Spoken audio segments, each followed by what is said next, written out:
আসসালামু আলাইকুম। আমন্ত্রণ জানাচ্ছি জাগো টিভিতে। আপনাদের সাথে আছি আমি মমতাজ শাহিন রুম্পা। শুরুতেই জানিয়ে দিব আপডেটগুলো।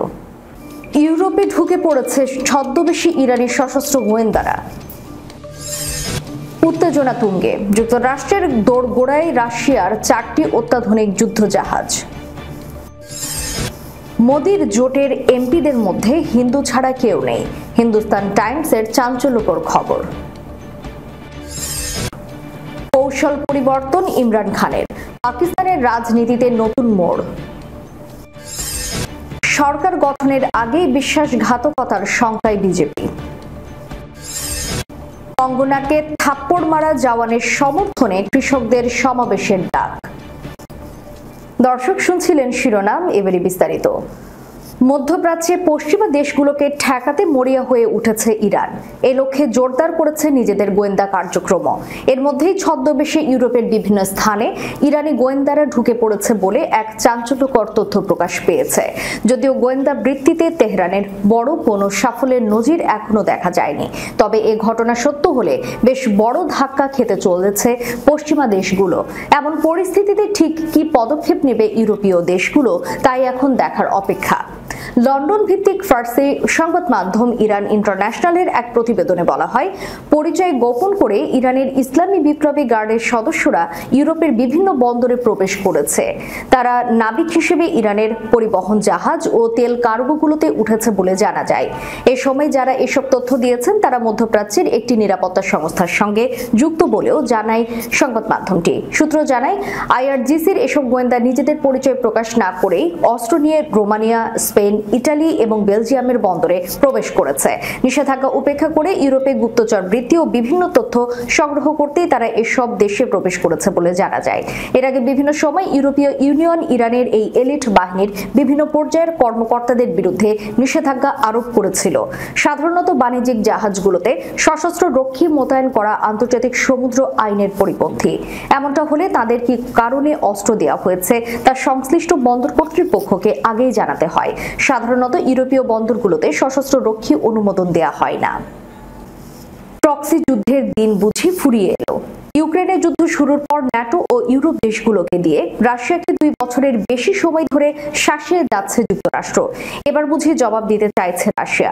যুক্তরাষ্ট্রের ঘরের কোণে 4টি অত্যাধুনিক যুদ্ধজাহাজ পাঠাচ্ছে দেশটি। ওয়াশিংটনকে ঘায়েল করতে রুশ প্রেসিডেন্ট ভ্লাদিমির পুতিনের এমন পদক্ষেপে চিন্তায় পড়ে গেছে যুক্তরাষ্ট্র। মুখে কিছু হবে না বলেও আতঙ্কের সময় পার করছেন মার্কিন কর্মকর্তারা। আগের যে কোনো সময়ের চেয়ে যুক্তরাষ্ট্র বিরোধী দেশগুলোর মধ্যে ঘনিষ্ঠতা অনেক বেড়েছে। কয়েকদিন পর হতে যাওয়া ইউক্রেন শান্তি সম্মেলনে কয়েকটি দেশের নাম প্রত্যাহার করে নেওয়া তারই প্রমাণ। এবার যুক্তরাষ্ট্রের একেবারে দোরগোড়ায় যুদ্ধজাহাজ পাঠিয়ে সরাসরি ওয়াশিংটনকে বার্তা দিতে চাইছে রাশিয়া। মাত্র 2 দিন আগেই পুতিন হুঁশিয়ারি করে বলেছিলেন পশ্চিমা বিরোধী দেশগুলোকে অস্ত্র পাঠাবেন তিনি। এরপরে যুক্তরাষ্ট্রের কাছে যুদ্ধজাহাজ পাঠানোর খবর জানাজানি হলো। ঐতিহাসিকভাবেই কিউবার সঙ্গে যুক্তরাষ্ট্রের সাপে নেউলে সম্পর্ক। কিউবার এক সময়ের জনপ্রিয় শাসক ফিদেল কাস্ট্রোকে নিয়ে কম ষড়যন্ত্র করেনি যুক্তরাষ্ট্র। দেশটির উপর মার্কিন নিষেধাজ্ঞাও রয়েছে, কিন্তু কিছুতেই কিউবাকে দমাতে পারেনি ওয়াশিংটন। উল্টো নিজের প্রচেষ্টায় বিশ্বের অন্যতম আধুনিক চিকিৎসা সেবা ব্যবস্থা গড়ে তুলেছে কিউবা। এবার যুক্তরাষ্ট্রের চিরশত্রু কিউবায় যুদ্ধজাহাজ পাঠাচ্ছে রাশিয়া। কিউবা বৃহস্পতিবার জানায় আগামী সপ্তাহে হাভানায় এসে পৌঁছাবে রাশিয়ার যুদ্ধজাহাজ। তবে রুশ এই 4 যুদ্ধজাহাজে কোনো পারমাণবিক অস্ত্র থাকবে না, তাই ওই অঞ্চল কোনো হুমকির মুখে থাকবে না বলেও জানিয়েছে হাভানা। কিউবার পররাষ্ট্র মন্ত্রণালয় এক বিবৃতিতে জানিয়েছে, আন্তর্জাতিক আইন মেনেই ওই যুদ্ধজাহাজগুলো হাভানায় এসেছে। কিউবা ও রুশ ফেডারেশনের মধ্যে ঐতিহাসিক বন্ধুত্বপূর্ণ সম্পর্কের কারণেই হাভানায় ভিড়ছে এই যুদ্ধজাহাজগুলো। নরেন্দ্র মোদীর দল বিজেপিতে, এমনকি তাদের জোট এনডিএতেও হিন্দু ছাড়া অন্য কোনো ধর্মের কোনো সংসদ সদস্য নেই। এমনটাই উঠে এসেছে ভারতীয় গণমাধ্যম হিন্দুস্তান টাইমসের খবরে। খবরটি নিয়ে বেশ চাঞ্চল্য ছড়িয়েছে রাজনৈতিক মহলে। বহু ধর্ম, বর্ণ, জাতির দেশ ভারতের নেতৃত্ব যে জোটের হাতে থাকবে তাদের এরকম একমাত্রিক সাংসদ মিশ্রণ নিয়েই প্রশ্ন উঠেছে। 293 জনের এনডিতে সংখ্যালঘুদের কোনো প্রতিনিধি না থাকায় জম্মু ও কাশ্মীরের সাবেক মুখ্যমন্ত্রী ওমর আব্দুল্লাহ তীব্র সমালোচনা করেছেন। উল্লেখ্য, এনডিএ সঙ্গীরা আনুষ্ঠানিকভাবে নরেন্দ্র মোদীকে তৃতীয়বারের জন্য প্রধান প্রধানমন্ত্রী পদের জন্য বেছে নিয়েছে। রোববার সন্ধ্যায় শপথ নেবেন প্রধানমন্ত্রী ও তার মন্ত্রিসভার সদস্যরা। এই নির্বাচনে হেরে যাওয়া ওমর আব্দুল্লাহ বলেন, শুধু বিজেপি নয়, এনডিএ মুসলিম, খ্রিস্টান, বৌদ্ধ, শিখ মুক্ত। তা সত্ত্বেও সরকার 140 কোটি ভারতীয় প্রতিনিধিত্ব করার দাবি করবে। 543 সদস্যের লোকসভায় এনডিএ শেষ পর্যন্ত 293টি আসনে জয়লাভ করে, যা 272 আসনের সংখ্যাগরিষ্ঠতার চেয়ে কিছুটা বেশি। বিজেপি পেয়েছে 240টি আসন, কংগ্রেস পেয়েছে 99টি আসন। একজন স্বতন্ত্র সাংসদও কংগ্রেসে যোগ দিয়েছেন। ইন্ডিয়া দলগুলোর মধ্যে কোনো মুসলিম সাংসদ না থাকলেও ইন্ডিয়া জোটে 7.9% মুসলিম সাংসদ রয়েছে। একইভাবে এনডিএতে কোনো খ্রিস্টান সাংসদ নেই, যেখানে ইন্ডিয়া জোটের 3.5% খ্রিস্টান সাংসদ রয়েছে। এনডিএতে একজনও শিখ সাংসদ নেই, যেখানে ইন্ডিয়া জোটে শিখ সম্প্রদায়ের 5% সাংসদ রয়েছেন। লোকসভা নির্বাচন 19 এপ্রিল থেকে 1 জুনের মধ্যে 7 দফায় অনুষ্ঠিত হয়েছে। ফলাফল ঘোষণা করা হয় 4 জুন। পাকিস্তানের রাজনীতিতে অনেকটা বীরের মতো উত্থান ছিল সাবেক প্রধানমন্ত্রী ইমরান খানের। পদত্যাগ করার পরেও কথাবার্তা চলাফেরাই ছিল খুরের মতো ধার। তাই তো তাকে জেলে ঢুকিয়ে নির্বাচন করে নওয়াজ শরীফের দল। এমনকি তার রাজনৈতিক দল পাকিস্তান তেহরিক ইনসাফকে নিষিদ্ধ করা হয়। তারপরও ভেঙে যাননি তিনি, আবারও নতুন করে রাজনীতির মাঠে নামার কৌশল আঁকছেন। শুক্রবার জিও নিউজের এক প্রতিবেদনে এই তথ্য জানানো হয়েছে। প্রতিবেদনে বলা হয়েছে, পিটিআইয়ের প্রতিষ্ঠাতা চেয়ারম্যান তার আগের কঠোর অবস্থান থেকে আরো নমনীয় হবার সিদ্ধান্ত নিয়েছেন। পাশাপাশি চলমান রাজনৈতিক উত্তেজনা কমানোর জন্য তিনি তার দলের নেতাদের সংসদের ভেতরে এবং বাইরে যোগাযোগ স্থাপনের নির্দেশ দিয়েছেন। জিও নিউজ জানায়, দলের নেতৃত্বে যারা আছেন তাদের সংসদের বাইরে বিভিন্ন রাজনৈতিক দলের সঙ্গে আলোচনা করার নির্দেশ দিয়েছেন ইমরান খান। অপরদিকে সংসদের ভেতরে আইন প্রণেতারা ক্ষমতাসীন জোট সরকারের দলগুলোর সঙ্গে সম্পর্ক বাড়ানোর নির্দেশনা দিয়েছেন তিনি। একদিন আগে সুপ্রিম কোর্টে শুনানির জন্য হাজির হয়েছিলেন ইমরান খান। সেখানে পাকিস্তানের প্রধান বিচারপতি কাজী ফয়েজ ইসার সঙ্গে সাক্ষাৎ করে কথা বলেন তিনি। এরপরে পিটিআই প্রতিষ্ঠাতা ইমরানের কাছ থেকে এসব সিদ্ধান্ত আসে। শোনা যাচ্ছে, প্রধান বিচারপতি কাজী ফয়েজ ইসা পরামর্শ দিয়ে বলেন, পাকিস্তানের সমস্যা সমাধানে সাহায্যের জন্য ইমরান খানকে সংসদে যাওয়া উচিত, কারণ দেশকে রাজনীতির জটিল সমীকরণ থেকে বের করে সামনের দিকে এগিয়ে নিতে হবে। ভারতের সরকার গঠনের জোটে ভাঙনের যাবতীয় আশঙ্কা উড়িয়ে এনডিএর বৈঠকে যোগ দিলেন নীতিশ কুমার, চন্দ্রবাবু নাইডু। ভারতের প্রধানমন্ত্রী নরেন্দ্র মোদীর সারিতেই রাখা হলো তাদের আসন। বৈঠকে যোগ দিয়েছেন একনাথ শিন্দে, অজিত পাওয়ার থেকে শুরু করে এনডিএর যাবতীয় শরিক দল। এনডিএর এই ঐক্যের ছবি খানিকটা হলেও স্বস্তি দেবে বিজেপি নেতৃত্বকে।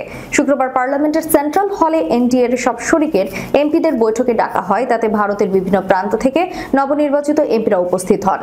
যোগ দেন শরিকদের শীর্ষ নেতারাও। ওই বৈঠকে মোদীকে প্রধানমন্ত্রী পদে মোদীর নাম প্রস্তাব করেন রাজনাথ সিং, অমিত শাহ, নীতিন গডকারি থেকে শুরু করে নীতিশ কুমার, চন্দ্রবাবু নাইডুরা সবাই ওই প্রস্তাবে সাই দেন। সর্বসম্মতিতে নেতা নির্বাচিত হন মোদী। শুক্রবার বিকালে রাষ্ট্রপতি দ্রৌপদী মুর্মুর কাছে সরকার গড়ার দাবি জানায় বিজেপি। আগামীকাল রোববার সন্ধ্যায় জাঁকজমকপূর্ণ অনুষ্ঠানে ফের প্রধানমন্ত্রীর পদে শপথ নেবেন মোদী। এদিন সরকারিভাবে একথা জানিয়েছেন বিদায়ী সংসদ বিষয়ক মন্ত্রী প্রহ্লাদ যোশী। উল্লেখ্য, প্রধানমন্ত্রী হিসেবে নরেন্দ্র মোদীকে এ পর্যন্ত সংখ্যালঘু সরকার বা মিলিজুলি সরকার চালাতে হয়নি। কিন্তু এবার পরিস্থিতি সম্পূর্ণ আলাদা। 2/3 সংখ্যাগরিষ্ঠতার লক্ষ্য নিয়ে নেমে একক সংখ্যাগরিষ্ঠতা জোটে নিয়ে গেরুয়া শিবিরের ভাগ্যে। সরকার চালানোর জন্য প্রধানমন্ত্রী নরেন্দ্র মোদীকে এমন দুই বন্ধুর উপর নির্ভর করতে হচ্ছে, যারা অতীতে একাধিকবার তার সঙ্গে বিশ্বাসঘাতকতা করেছেন। নীতিশ কুমার বা চন্দ্রবাবু নাইডু কেউই যে নেতা হিসেবে মোদীকে বিশেষ পছন্দ করেন না, সেটা কারো অজানা নয়।